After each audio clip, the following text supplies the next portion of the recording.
बिस्मिल्लाहिर्रहमानिर्रहीम। अस्सलामु अलैकुम। मैं हूं मुदस्सर साही एडवोकेट और आप देख रहे हैं हमारा यूट्यूब चैनल लीगल इश्यूज़।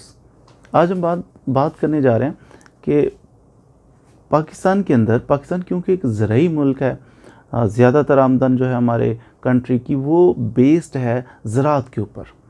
एक बड़ा पोर्शन जो है टैक्सेस का वो हमें ज़राअत से भी मिलता है। तो ये कैसे कलेक्ट किया जाता है, रेवेन्यू की हम बात करेंगे। अक्सर आपने सुना होगा कि रेवेन्यू लॉज और रेवेन्यू डिपार्टमेंट, ये रेवेन्यू डिपार्टमेंट जो है इसका कैसे इंतज़ाम किया जाता है। मिसाल के तौर पर अगर हम बात करें पंजाब की, तो पंजाब के अंदर पूरे पंजाब को डिफरेंट पार्ट्स में तकसीम कर दिया, डिवाइड कर दिया गया है कि आसानी के साथ हम रेवेन्यू जो इकट्ठा कर सकें काश्तकारों से, जो ज़मीन के मालिकान हैं, जो फसलें उगाते हैं, उनसे किस तरह टैक्स वसूल करना है। दो काम होते हैं इनके। एक तो ये कि इनसे टैक्स वसूल किया जाए जो ज़मीन काश्त करते हैं, फसलें काश्त करते हैं। दूसरा, इनका रिकॉर्ड मेंटेन किया जाए कि कौन सी ज़मीन, कितनी ज़मीन किसके पास है और कौन काश्त कर रहा है। इन लोगों के जब आपस में डिस्प्यूट बनेंगे तो उनको रिज़ॉल्व कौन करेगा? ये रेवेन्यू डिपार्टमेंट करेगा। जिस तरह हमने अर्ज़ किया आपको पहले कि एक निज़ाम है, अदालती निज़ाम है हमारा। सिविल जज के पास आप जाते हैं, फिर जनाब एडिशनल सेशन जज साहब के पास जाते हैं, फिर आप हाई कोर्ट और सुप्रीम कोर्ट में जाते हैं। लेकिन जब ज़मीनों का डिस्प्यूट हो, इसमें थोड़ा सा फिर रेवेन्यू डिपार्टमेंट इन्वॉल्व होता है। मिसाल के तौर पर आप एसी के पास चले जाते हैं, बोर्ड ऑफ रेवेन्यू में चले जाते हैं, फिर बोर्ड ऑफ रेवेन्यू के बाद हाई कोर्ट और सुप्रीम कोर्ट में चले जाते हैं। इसकी हिरार्की थोड़ी सी मैं अर्ज़ करने की कोशिश करूँगा। सबसे पहले पंजाब को, एक तो पूरा सूबा हो गया पंजाब, फिर पूरे सूबे को मुख्तलिफ इन्होंने डिवीजन्स में तकसीम कर लिया।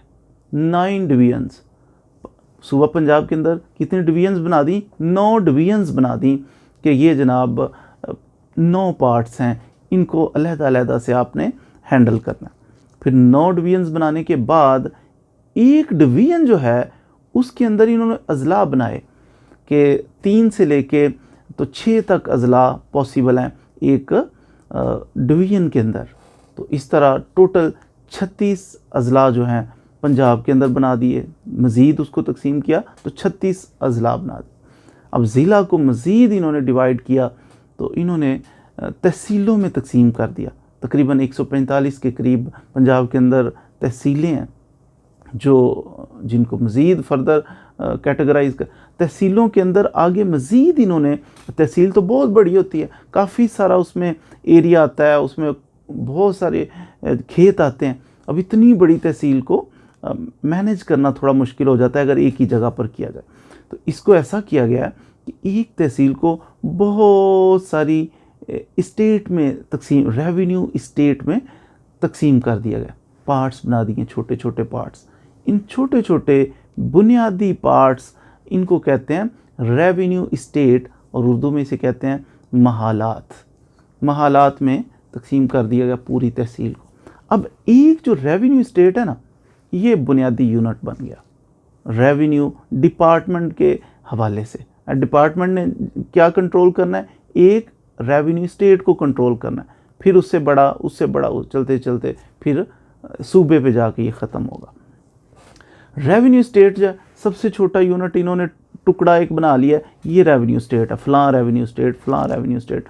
एक रेवेन्यू स्टेट उसका अलग से रिकॉर्ड मुरतब किया जाता है। जी, फ़लाँ रेवेन्यू स्टेट जो है उसका रिकॉर्ड की तरह ये लें, अलग उसका कर दिया जाता है कि ये जनाब रेवेन्यू स्टेट का रिकॉर्ड अलग, नॉर्मली अलग होता है। लेकिन बाज़ एक्सेप्शनल सर्कमस्टांसेस में, बाज़ दफ़ा कुछ सूरतों में, आम तौर पे नहीं होता लेकिन कभी कभी ऐसा भी होता है कि एक से ज़्यादा रेवेन्यू स्टेट को मिलाकर उनका इकट्ठा रिकॉर्ड मुरतब कर दिया जाता है। तो ये थी रेवेन्यू स्टेट, बुनियादी जो हमारी यूनिट हमने बनाया, और इसको महालात भी कहते हैं, महालात। अब इनको कैसे हैंडल किया जाता है? सबसे ऊपर अगर जैसे चले तो सबसे ऊपर होता है जनाब, इसमें सूबे की सतह पर एक अदालत बना दी जाती है। अदालती इख्तियारात भी, वैसे भी इसके पास एडमिनिस्ट्रेटिव फंक्शंस भी होते हैं। तो सबसे ऊपर सूबे में कौन होता है? इसे कहते हैं board of revenue. Board of revenue Punjab, इसके अंदर बैठते हैं member board of revenue. Punjab के अंदर सबसे ऊपर रेवेन्यू के जो हैंडल करेगा वो कौन सा इदारा होगा, सबसे ऊपर, उसे कहते हैं board of revenue. Board of revenue Punjab. तो इसके अंदर जो काम कर रहे हैं जजेस हैं, जो कोर्ट वर्क भी करते हैं, उनको कहते हैं मेंबर बोर्ड ऑफ रेवेन्यू। सबसे ऊपर अपील अगर आप करते हो इस डिपार्टमेंटल, तो इस डिपार्टमेंट में सबसे ऊपर आप बोर्ड ऑफ रेवेन्यू में जा सकते हैं। बोर्ड ऑफ रेवेन्यू से नीचे क्या होता है? बोर्ड ऑफ रेवेन्यू से नीचे होता है, जैसे कि मैंने अर्ज़ किया था, पंजाब के नीचे क्या होता है? डिवीजन्स। इसी तरह बोर्ड ऑफ रेवेन्यू पंजाब के नीचे होते हैं हमारे जनाब डिविजनल लेवल पर डिविजनल कमिश्नर। डिविजनल कमिश्नर का काम होता है कि ये अपने ज़ैली अफसरान के ज़रिए, छोटे अफसरान के ज़रिए, डिविजनल कमिश्नर जो है ये सारे डिवीज़न को कंट्रोल करता है, पूरे डिवीज़न को। नीचे से अपीलें चल के इसके पास आती हैं, तो ये बड़ा हेड होता है पूरी डिवीज़न का, डिविजनल कमिश्नर। और इसकी मदद के लिए अदालती काम का बर्डन बहुत ज़्यादा होता है। इतनी बड़ी डिवीज़न में से जब काम आएगा तो डिसाइड करने के लिए इसकी मदद के लिए एडिशनल कमिश्नर भी मुकर्रर किए जा सकते हैं। फिर ये था डिवीजनल कमिश्नर, एक डिवीज़न के लेवल पे था। उससे नीचे जाएं तो फिर डिवीज़न से नीचे थे अजला। तो ज़िला के लेवल पर होता है डिस्ट्रिक्ट कलेक्टर। हर ज़िला के अंदर एक डिस्ट्रिक्ट कलेक्टर होता है, वो हेड होता है जनाब रेवेन्यू का। डिस्ट्रिक्ट कलेक्टर जो है इसके इख्तियारात आम तौर पर डीसी साहब के पास होते हैं। डीसी क्या है? ये डिप्टी कमिश्नर है। डिप्टी कमिश्नर साहब के पास डिस्ट्रिक्ट कलेक्टर के इख्तियारात भी होते हैं, और ये जनाब अपने ज़ैली, इसके नीचे कुछ लोग काम कर रहे होते हैं, एडिशनल कलेक्टर भी होते हैं, उनके ज़रिए ये सारा पूरे ज़िले को कंट्रोल कर रहे होते हैं हमारे डिस्ट्रिक्ट कलेक्टर साहब, यानी इसको डिप्टी कमिश्नर भी कहते हैं। इससे आगे चलें तो फिर आ जाता है सब डिविजनल लेवल पे। ज़िला के बाद सब डिविजनल लेवल पे आ जाते हैं इख्तियारात, इसे कहते हैं सब डिविजनल कलेक्टर। अब सब डिविजनल कलेक्टर जो है, आम तौर पर सब डिवीज़न के अंदर एक या एक से ज़्यादा तहसील हो सकती है। तो आम तौर पर जब एक तहसील है तो उसके अंदर सब डिविजनल कलेक्टर जो है उसके इख्तियारात एसी साहब के पास होते हैं, असिस्टेंट कमिश्नर के पास। असिस्टेंट कमिश्नर जो है वो पूरा सब डिवीज़न जो है उसको कंट्रोल करते हैं। अपने मज़ीद इनके भी थोड़े बहुत हो सकते हैं ज़ैली अफसरान होते हैं, उनके ज़रिए इसने पूरी सब डिवीज़न को कंट्रोल करना होता है। फिर तहसील की बात करें तो तहसील में, हर तहसील के अंदर मौजूद होते हैं तहसीलदार। तहसीलदार के साथ कुछ नायब तहसीलदार भी होते हैं। ये फिर पूरी तहसील को कंट्रोल करते हैं, तहसीलदार और नायब तहसीलदार। तहसीलदार और नायब तहसीलदार जो हैं इनके पास असिस्टेंट कलेक्टर के इख्तियारात, असिस्टेंट कलेक्टर ग्रेड 1 और असिस्टेंट कलेक्टर ग्रेड 2, इसके इख्तियारात इनके पास मौजूद होते हैं। अब हर जो हमारा तहसीलदार है या नायब तहसीलदार है, इनको एक रेवेन्यू का इलाका दे दिया जाता है, रेवेन्यू सर्कल दे दिया जाता है। हर रेवेन्यू सर्कल जो है उसमें क्या शामिल होता है? उसके अंदर एक या एक से ज़्यादा रेवेन्यू स्टेट मौजूद होती है।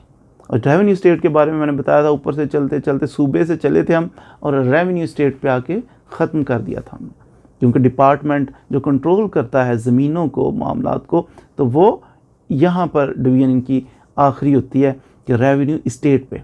तो रेवेन्यू स्टेट, एक या एक से ज़्यादा रेवेन्यू स्टेट मौजूद होती हैं रेवेन्यू हल्का में। और रेवेन्यू हल्का किसके पास होता है? रेवेन्यू हल्का होता है नायब तहसीलदार, तहसीलदार के पास रेवेन्यू हल्का मौजूद होता है। तो उम्मीद है कि आपने आज के इस मुख्तसर से लेक्चर से कैसे पंजाब को कंट्रोल किया जाता है, रेवेन्यू डिपार्टमेंट को कौन सा बड़ा, उससे छोटा, उससे छोटा, उससे छोटा, और कैसे यूनिट्स और कैसे पैरेलल निज़ाम है। एक सिविल जज के पास नहीं जाना, आपने जनाब तहसीलदार के पास, आपने एसी के पास, आपने जनाब डीसी के पास जाना है, फिर आपने बोर्ड ऑफ रेवेन्यू। इस तरह का हायरार्की इनकी मौजूद है कि जहाँ पर आपने ज़रई ज़मीन के रिलेटेड मामलात, जो ज़रई ज़मीन है उसके मामलात को लेके जाना। फिर जब आप बोर्ड ऑफ रेवेन्यू में चले जाते हैं, ये पीक है, एंड है। बोर्ड ऑफ रेवेन्यू के फैसले को चैलेंज करना हो आपने, फिर आप हाई कोर्ट में चैलेंज करेंगे, हाई कोर्ट से फिर सुप्रीम कोर्ट, और दैट्स ऑल।